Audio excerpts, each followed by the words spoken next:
All right, so coming up next, center stage, we got Nikita.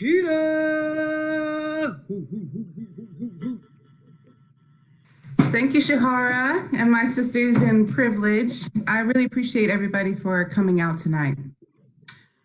I have to take a moment, y'all. I'm coming out. Don't worry, everyone knows I'm a lesbian, but I'm coming out of the shell that I was in before I joined this privilege program. And I want to invite you all to come out as well. I am sitting in a house that I bought 20 days ago, and I get emotional because I'm just grateful. I'm just grateful, y'all.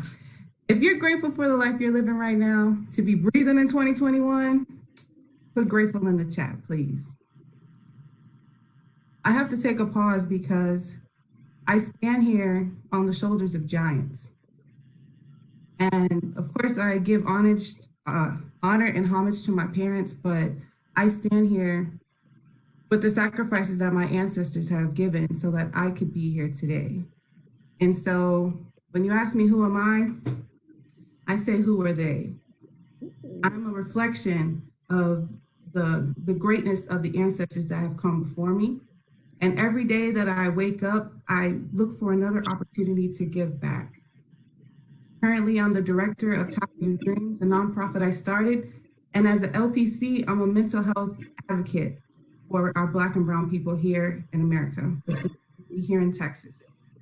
Hit me up. Let's get you started on trying to process some of that trauma that's going on out there. Every day we see another Black and Brown person killed for absolutely no reason at all. I know it makes you angry, and that's okay.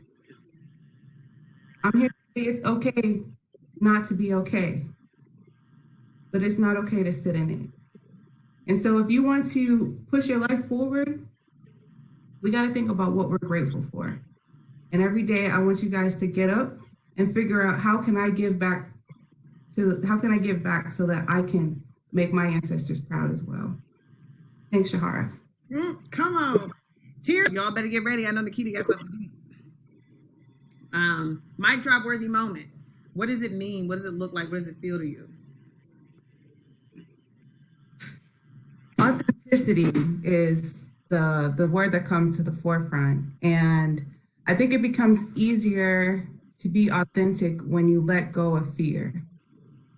Can anybody out there tell me they've been on stage or about to speak, or your presentation's coming up at work and you're like, heart pounding, right? Put it in the chat. We'll call it butterflies, right? So what I tell my clients is when you want to let go of fear, let's reframe failure, because we're really trying to avoid failure at the end of the day, right? So I always think about what the mind can conceive and believe the mind can achieve, right? So if we reframe failure and fear, that's something that we lean into. We fail often, we fail quickly, and understand failure is a part of success. It's necessary. You have a way of turning your fear and your failure into your servant. And you make your fear, you make your failure serve you, right? You have them serve you, and the bigger your try, the bigger your failure, the bigger your resume.